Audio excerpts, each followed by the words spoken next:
but with 230 of us on the call, that's not how I suggest we do it. Welcome, everybody. For those of us who've done this before, it's a little bit deja vu in lockdown and doing a BGA FRTOL course. I'm Paul Ruskin. What I'm going to do is spend about 30 minutes taking you through a little presentation in two parts. The first part is going to be about how we're going to run the course, and the second part is the first part of the course. And then we're going to put you out into small breakout groups with one of the coaches who we've got on the call. So that's the plan. Let me just share my screen. There we go. Would people like to wave at me if they can see what looks like a presentation? Good, excellent. Right, so this is the British Gliding Association Flight Radio Telephony Operators License course, and this is part 1 of 6. And there are 3 of us essentially running it, myself, Andrew Watson, and Chula Rupasina. And the course is really designed and came out of a project which was designed primarily actually to make glider pilots better at using the radio. We're trying to teach glider pilots how to use the radio while flying a glider, not how to use the radio while flying a Cessna 172. And we wanted a comprehensive course because one of the issues about learning to glide is you're not using the radio all the time, as you would be if you were learning to fly on a Cessna at Cambridge or somewhere. And we don't use it very much. So we had to put everything in the course. And as a second objective, we wanted to reduce barriers to glider pilots getting a FRTOL, which is how we pronounce that awkward word. And there are 2 things involved in that. One is to try and get a more appropriate test. And those of you who've been involved before will know that the conventional way of doing this is that you have to go and see an examiner. You have to pretend to be in a single engine piston aeroplane. You taxi, you take off, you do a route. It's quite unnatural for a glider pilot. It's not how we fly the aeroplane. So we wanted a gliding test, and we were fortunate enough to push on the CAA's door at the right moment, because they were thinking of doing something different. And they are, as I'll explain, in the process of getting a gliding test. And we're hoping to be able to make this test a Zoom-based test, particularly appropriate in these times of COVID. If we can reduce the cost, that helps too. And so we're not charging for this course. So all those things designed to make glider pilots better at using the radio, and with a license to make them legal using the radio. This is us. I'm Cambridge Gliding Club. I'm full cat, and I'm also an instrument rated private pilot. Chula's from London. He's an RT examiner. We have about half a dozen of those in the coaches this year. And also a flying instructor for aeroplanes. And then Andrew Watson, again at Cambridge, another full cat, and he also holds has held a license to teach gliding in the US. So we've got a reasonable amount of experience between us, both of gliding and of using the radio. So for this session, we'll have a little bit about using Zoom, which is a whole lot less important than it was when we were doing it nine months or a year ago, when it was the first time people had come across Zoom. I would guess that most people have had a cause to use it in the past year. Some reinforcement of key messages for part 1 and practice. Okay, and we'd like feedback from you. During the session, you can use the chat function. I'll explain that in a moment if you don't know it. You can send a message to any of the hosts, so that's me and Chula and Andrew. I haven't opened it to the whole thing, but you can send it to us. We'll stop and pick those up on occasion and address them. After the session, you're very welcome to send emails with things we did wrong, suggestions, or just questions. And a lot of the questions that come out, we put the answers on the website, so everybody can go and have a look and see.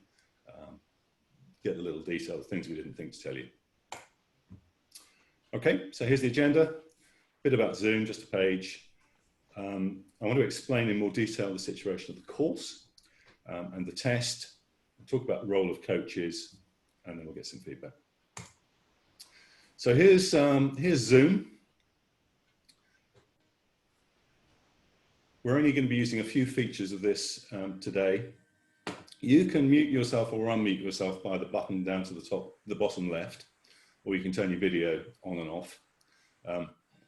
For this session, I'm not worried about. For when I'm talking to you, I don't mind if you've got video or not. You can also use the little up arrows here, the carrots, to select things either to do with the sound or to do with the video.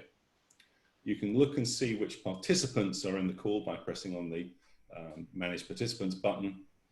And if you hit the chat button, that's how you send messages to us. That line won't necessarily be up on your screen, but if you move your mouse over it, or if you're on an iPad, touch the screen, something like that will come up. The other thing you can use here is the speaker and gallery view.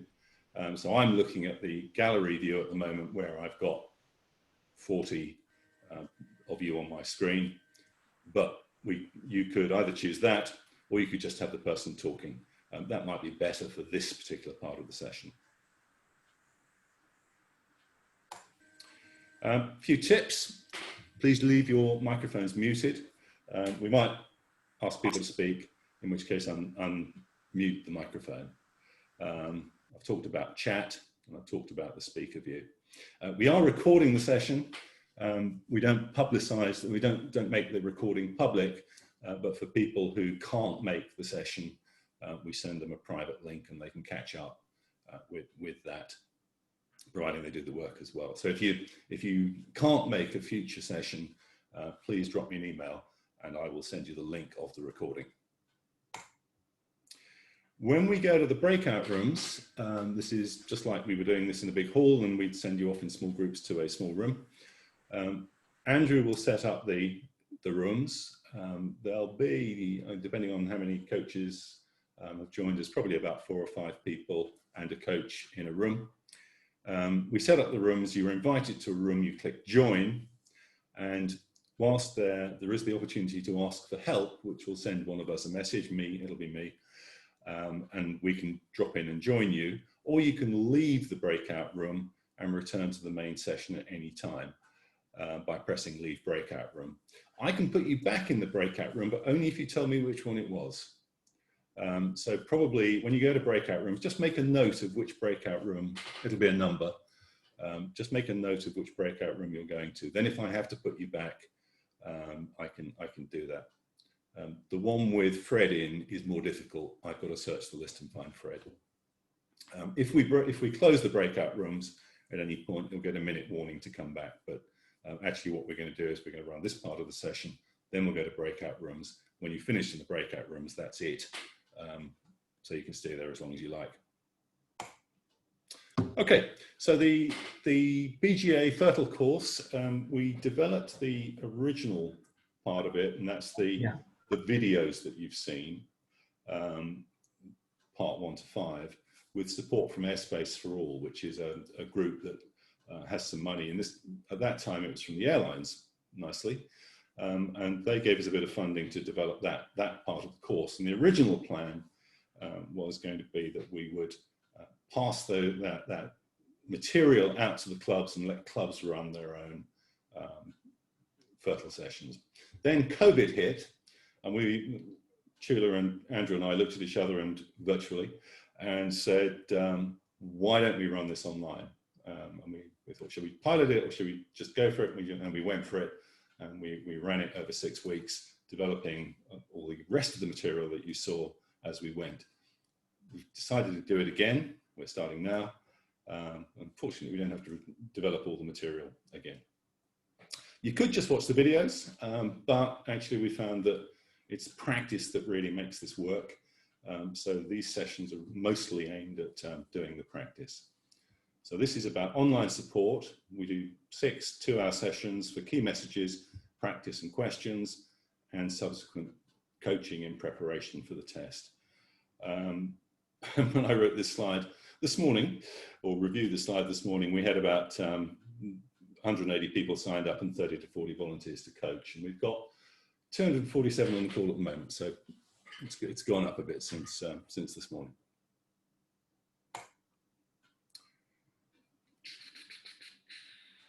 Okay.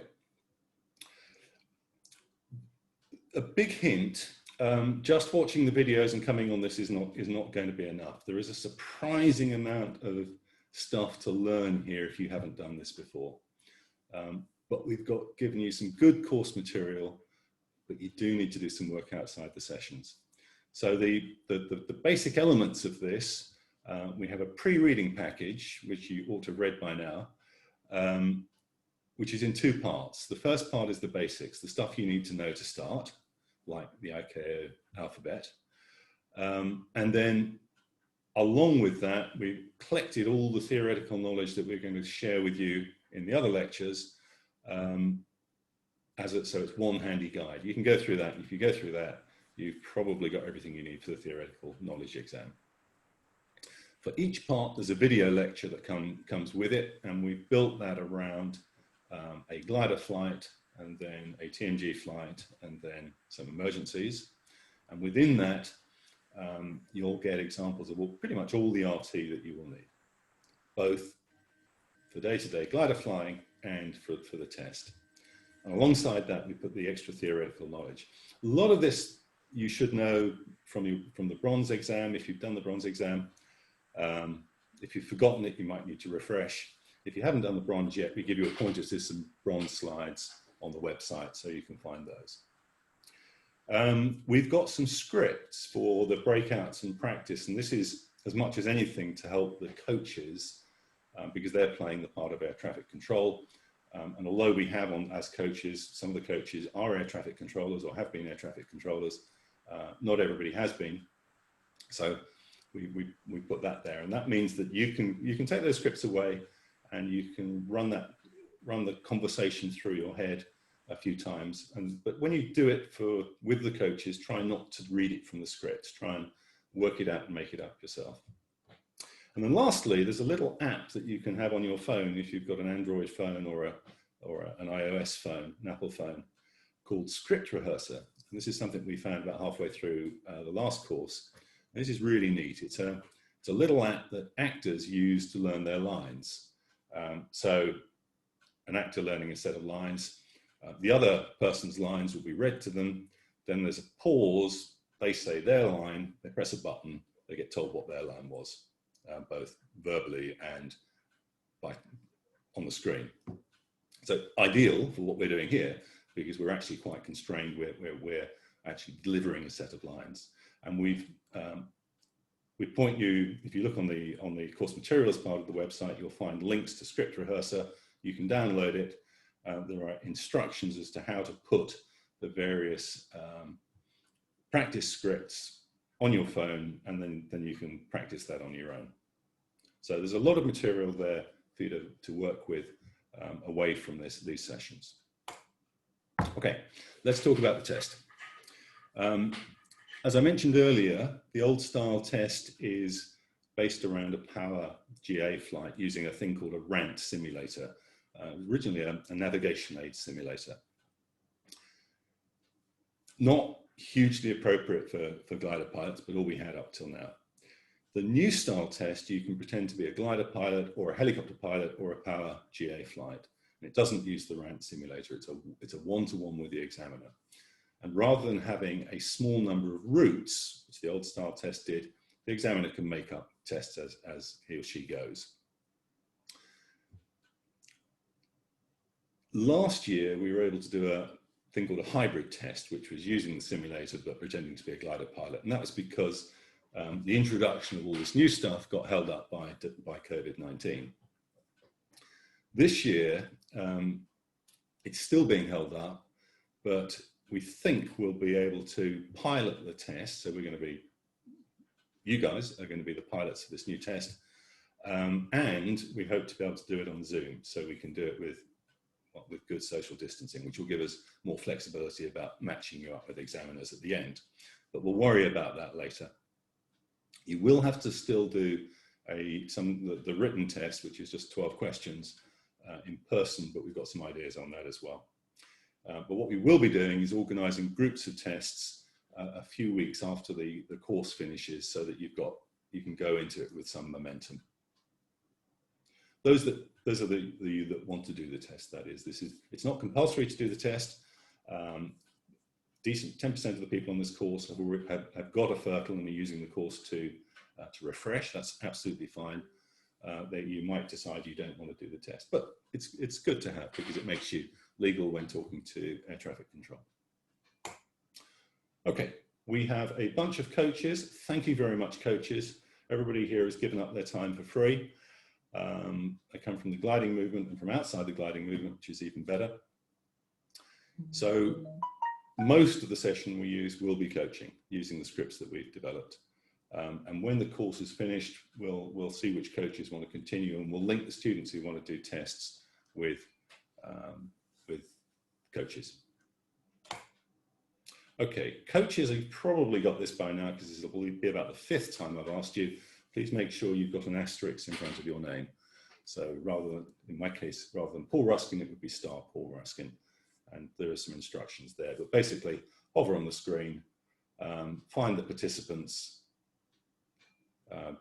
pop out, find your name, hover over that or click on that, select rename, which might be under more, and then put that star in front of your name. If you don't do that, we will struggle to put you in a coaching group as a coach. You'll end up with another coach there, in which case just enjoy and let the other coach do what they're doing. Okay, let's take a pause. Andrew, Chula, have any questions that we ought to answer? No, I don't see it. I don't see any of the chat, Paul. Okay, thank you. All right, and now is a good time. If you do have any questions that you want to ask so far, I'll just pause for 30 seconds to give you a chance to send somebody a note.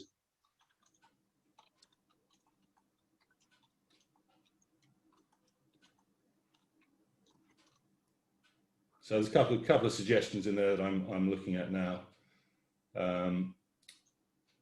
Yes, you can use the space bar as the press to talk. So when you're actually doing this, providing the Zoom window is in focus on your PC, then the space bar will unmute you, and when you let it go, we'll mute you again. That's quite a good little technique, like pressing a PTT. We'll give you some help if you need help on script rehearsal or whatever. Okay. Somebody asked, I don't have a bronze test yet. Could I do a FRTOL test theoretically? Absolutely. Providing you're more than 16. You don't need any sort of license, flying license in order to do the bronze test. Okay, can I take the test online or via Zoom since I'm in Spain? It's going to be a bit of a special case. We have 1 or 2 little issues that we've got to deal with in terms of identity verification, which our current plan is to do that through the club. So we'll pick that up elsewhere. Okay. What's the age restriction? 16, I think, isn't it, Andrew? As far as I know, 16, yes. Yeah, okay. On completing the test successfully, what type of license will we have? You will have a full fat FRTOL. This is exactly the same as if you did it in an airplane. If you were going to be an airline pilot, same thing. So there's no difference. It lasts for life. That's a slightly complicated thing. Essentially, it lasts for life. If you've got a standalone FRTOL, there are some that you have to refresh it every now and then, but you don't have to go redo the test. And if you've got an old one, you won't have to do the test again. There's some paperwork to do, but you won't have to do the test again. Will the license be valid for PPL flying as well? Yes, absolutely. It's a standard FRTOL. So my FRTOL is on both my licenses, my sailplane pilot's license and my PPL. Both have a line that says FRTOL on them. Okay, all right, let's move on. There's one here which says, I'll make lessons into a PPL. Is this the course for me? Well, Chile, you do PPL things. I think. Do you want to answer that? Yeah, sure. So, what my view is, yes, it is. It's just put the glider stuff to one side in your head, or think of it better like this, really, which is actually you're learning some more about other aviation users. The practice will do you so much good. It'll be very easy to convert it back to PPL. So I say yes, so long as you're not irritated by it. Yeah. Everything we teach you is applicable to a PPL as well.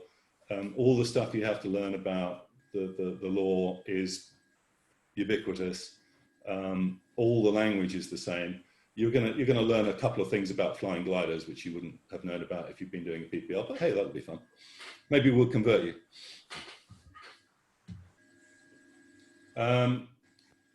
Neil, good point. English assessments, level 6 English assessments. I've actually had a few email questions about that. Chula, can you say something about that? What's the requirement? Put simply, you need to speak English like a native English speaker does. If you really want the detailed chapter and verse, then there's Q&As on the CAA site. So unaccented, normal syntax, almost always understandable. And and it needs to be signed off, right, by an examiner. If you're, let's put it like this, if you're level 6, then I can sign it. If you're not level 6, then it gets more complicated. Okay, thank you.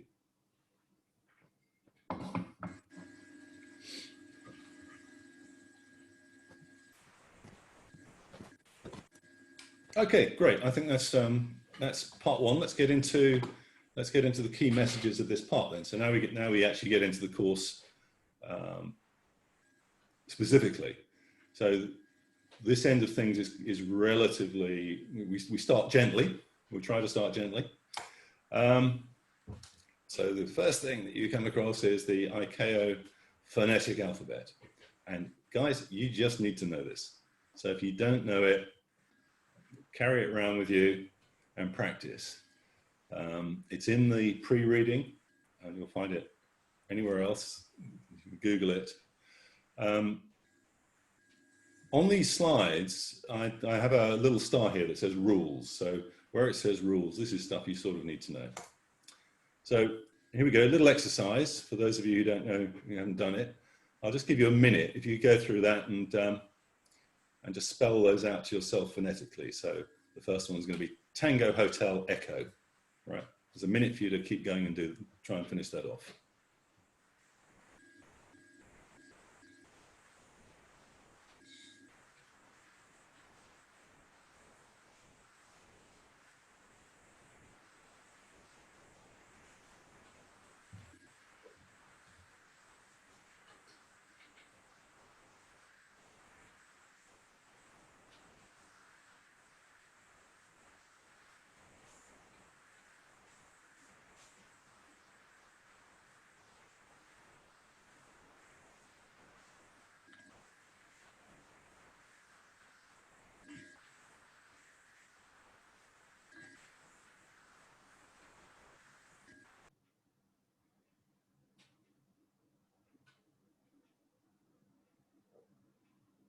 Okay, I can see people's lips have stopped moving.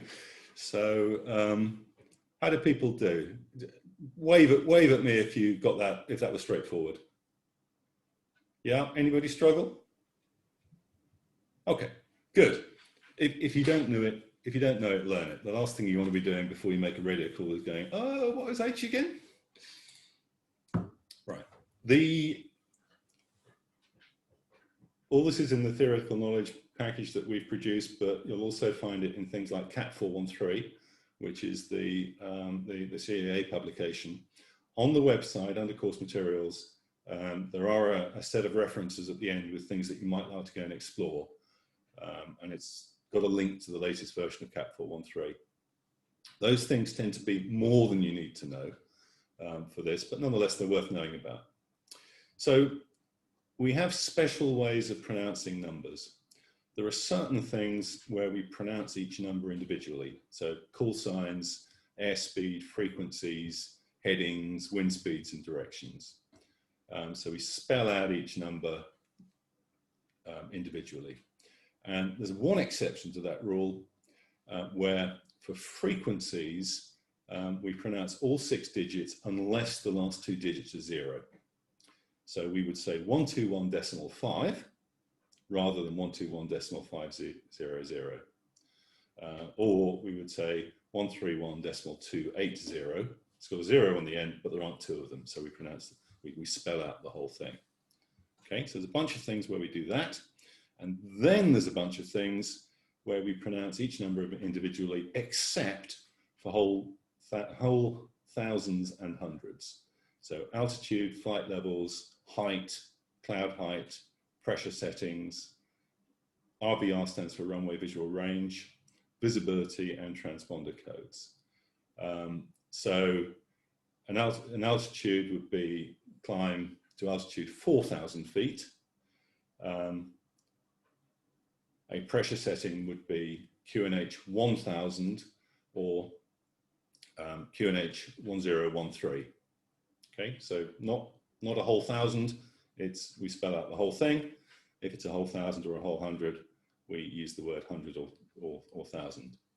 And there's a special rule here as well. If somebody says climb to or descend to, we must follow that with the word altitude or height, because what we don't want is descend to 3,000. The 2 and the 3 get mixed up. Is that descend 23,000? Don't know. Okay, so you'll get used to those, but a clear set of rules. Right, so let's have a look at this. Have a think about this. Flight level, what? 60.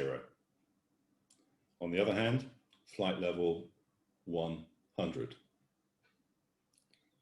Squawk, that's for a transponder, squawk 7,000. Compare that with squawk 3256. 150 degrees, QNH 1000, QNH 1013. Note that I said QNH, not Quebec November Hotel. There are certain things that we will spell out using the phonetic alphabet and certain things that we won't. QNH is one of the things that we don't spell out using the phonetic alphabet.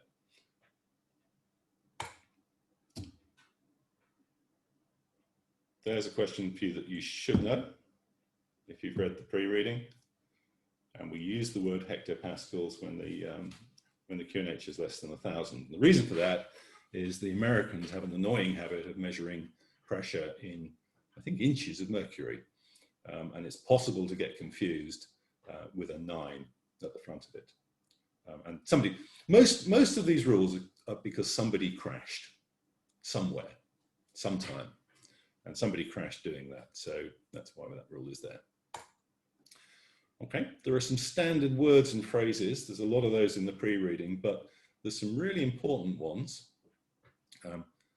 Don't get these confused. Roger, Wilco, and a firm. Okay, go look those up. Roger, I've received your message. Wilco, I will do that. And a firm, yes. So, are you going to do something? A firm. Okay. And then two which are really good for glider pilots, stand by and unable. These are things that you can say to air traffic. Stand by, I'm busy, don't bother me, I'll be back to you in a moment. We'll use that later. But it's really useful if you're struggling somewhere and somebody's trying to make you talk. Remember, aviate, navigate, then communicate. You can use the word standby. Or unable, I cannot do this. So maintain, glider, Oscar November, maintain 3,000 feet. Glider Oscar November, unable. Brackets, I'm a glider, remember? Okay, so both useful words. Right, so can you write down the format for an initial call and the full message? If you've got a pen and paper there, I'm just going to give you a couple of minutes. I just want you to write those things down for me, preferably without reading them off a screen.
Okay, so how do you do? Wave at me if you're happy with that.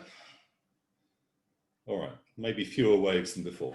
Okay, this is the basic. This is the basic fundamental building block of most radio calls you're going to make: an initial message, initial call, and a full message. So getting this one really off pat is going to help you a lot as we go further forward, because almost every call you do is pretty much this format. Let's have a look at it. The initial call is who we're calling, who we are, and what we want. So it's the other guy's name, our call sign, and our request. So their name is going to be something like Cambridge Approach. We're going to use our glider call sign.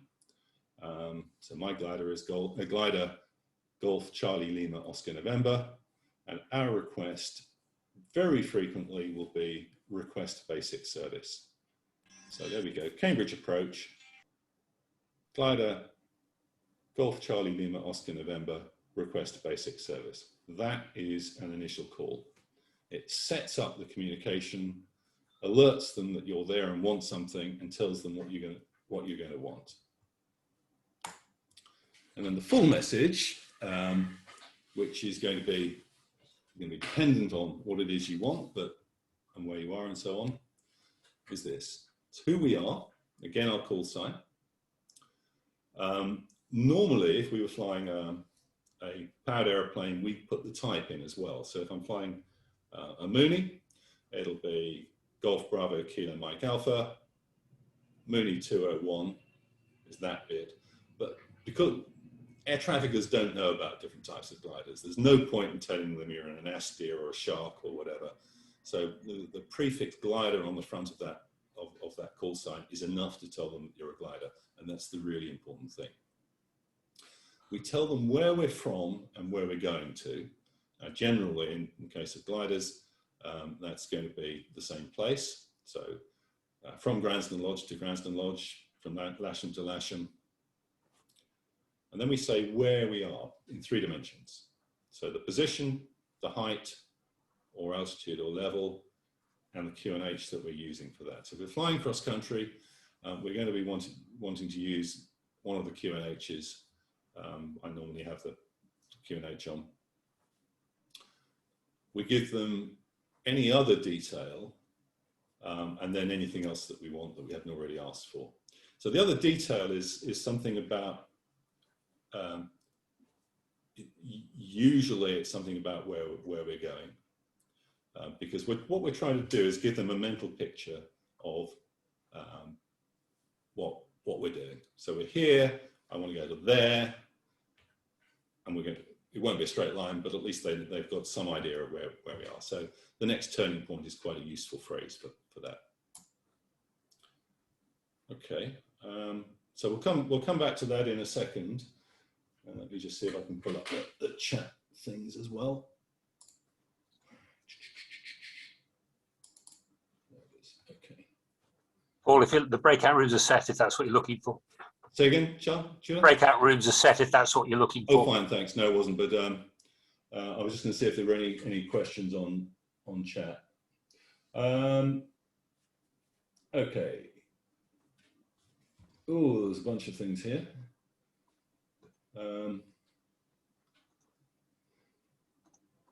Okay, yeah, Squawk 7,000 conspiracy. We'll cover that later. You're right.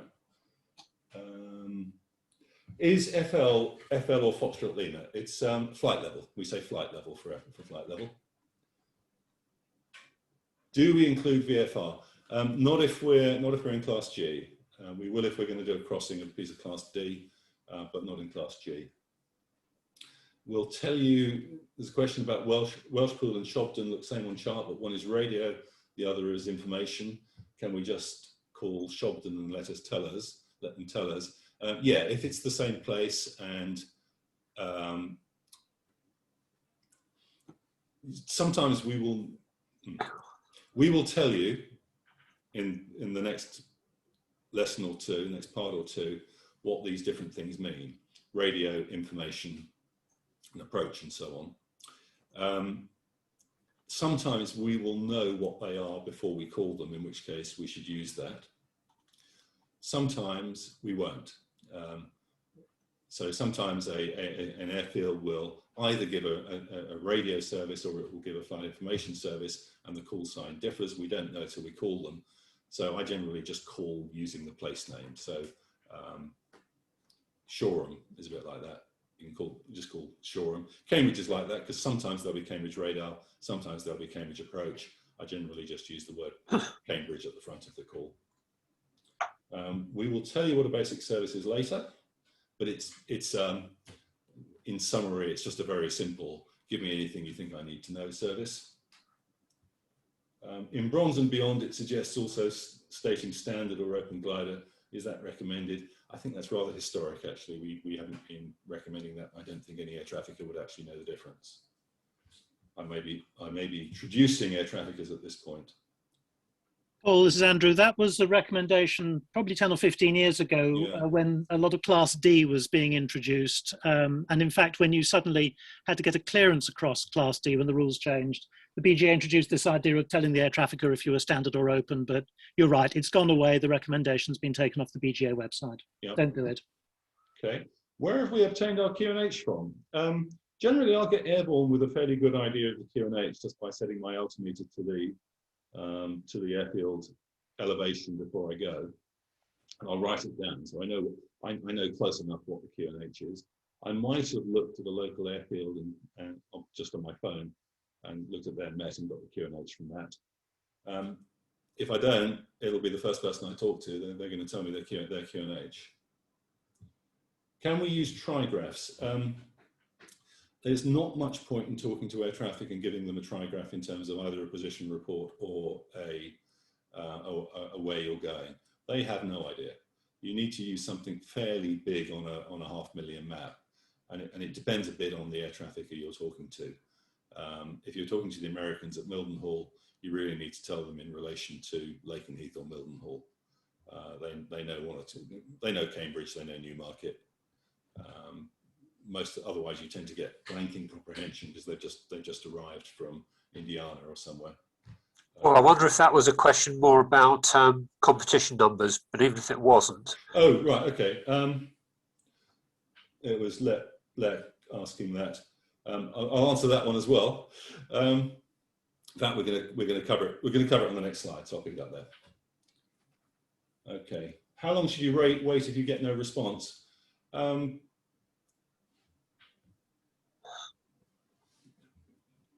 If I don't get a response within 10 seconds, I'll probably call again, assuming that the channel isn't busy. If it's busy, I'll wait till there's a suitable gap. If you don't need a basic service, what do you say for information only? Our advice is just ask for a basic service. You can say, I don't need a service, I just want, start saying I want information, it gets confused with other words. But to be honest, it's more difficult to tell them you don't want a service than just say I want basic service. It's the same thing. Paul, as you read the next one, my screen just said Linda Smith has raised her hand. Okay, Linda, do you want to talk to us? You have to unmute, Linda.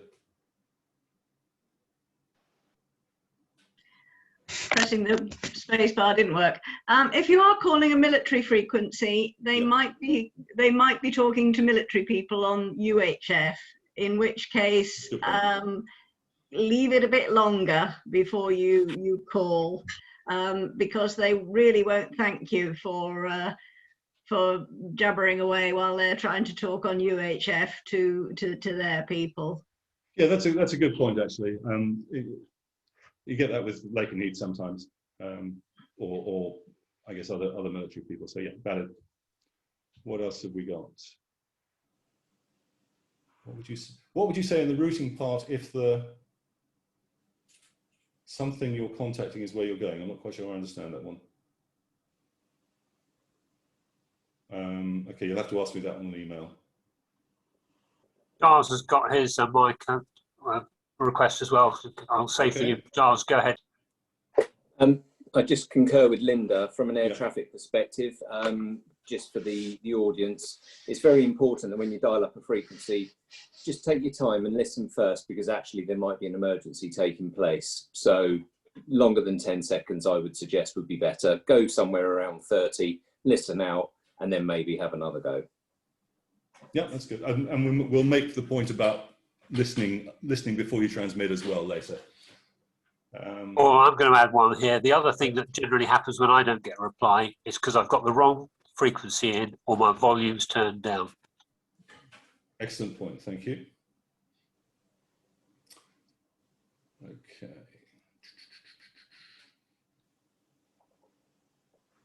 Right. How do you know what to call ATC or AFIS, for example? Is it approach, radio, or information? We will cover that later. Wait, stop. Massimo, you're asking about level 6 proficiency. Talk to Chula or one of the examiners about that. Okay. All my glider instruments give distances in kilometers. Is that okay when reporting position rather than nautical miles? No, you need to talk in nautical miles. Just divide it by 2. It's fine. And Graham Baker points out that when you're regarding which call sign, if you're listening on the frequency first, generally you'll find out because they'll be talking to somebody else, and therefore you can learn that way. All good points. Thank you very much for that, everybody. All right. So we had a few other things that came up at different times. How to address the launch point of a small club. Generally, we use some call sign like base or launch point. The call signs radio and information have specific meanings, so we'll cover that later. Do you need a FRTOL at a gliding airfield with a discrete frequency? So, for example, HUSBOS. You need a FRTOL if you're going to talk to an air traffic service unit, not if you're not talking to an air traffic service unit. So strictly no if HUSBOS aren't providing an air traffic service, which I don't think they do. Does a FRTOL meet the needs of a glider pilot rather than a power pilot? Yeah, absolutely. Absolutely. It's extremely useful to have when you're flying around cross country. Should we include what we're squawking in the initial message?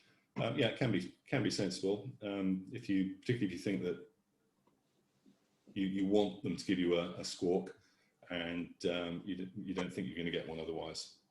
And then this point, which I think we talked about earlier, can we use glider and constant number or glider and triangle? Take it downstairs. Take it downstairs. Rather than Golf Alpha Bravo Charlie Delta as our call. You take it downstairs.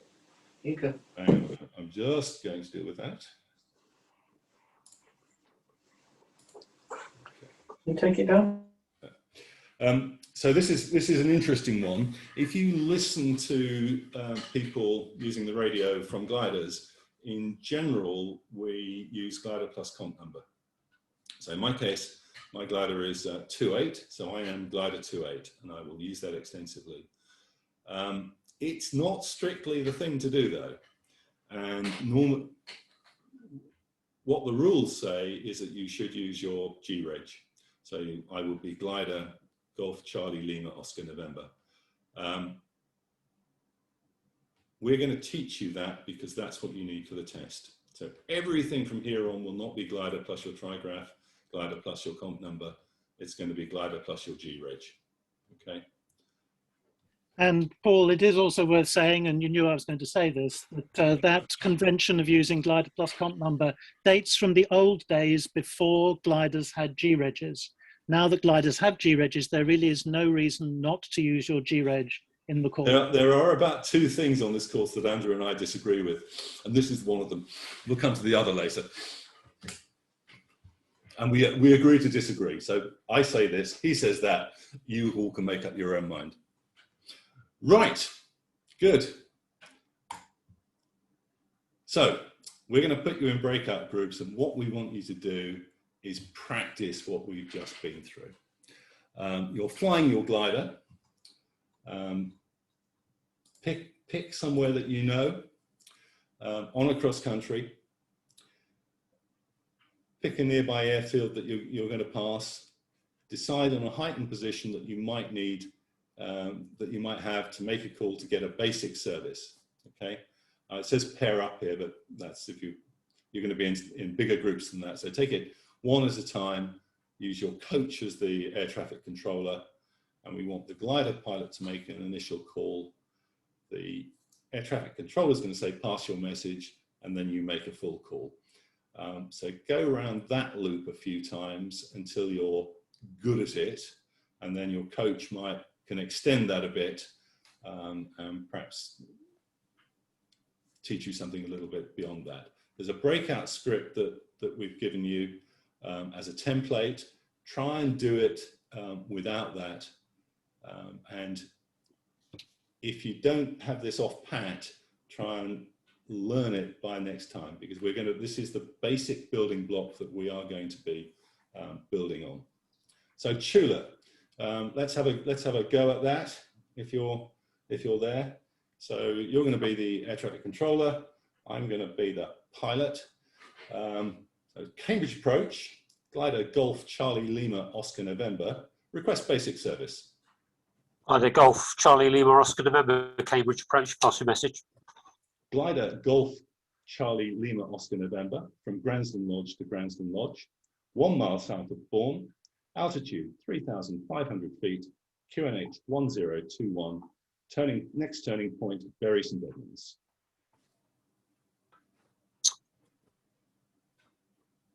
Glider Oscar November, the QNH 1020, basic service, report, Bury St Edmunds. QNH 1020, basic service, Wilco, glider Oscar November. That's it. Some variation of that. When you do it for real, and probably when you do it for now, think about what you're going to say before you open your mouth. Don't try and make it up on the fly. And when you do it for real, do it at a time when you're not otherwise stressed. So try not to do it low down when you're trying to core a thermal. Do it when you've just left a thermal and you're set up in the cruise and you've got time to do something else. That's a really good time to make a radio call. This is all about workload management. Okay. Any questions you can either let us have now, or you can email afterwards, and worth having a look on the website. I will put questions there. It's been pointed out to me, which I was going to say, but didn't for time. Not all gliders are G-Reg. That's fine. You can use your trigraph under those circumstances. Okay. Right. Any other questions before we move to breakout groups?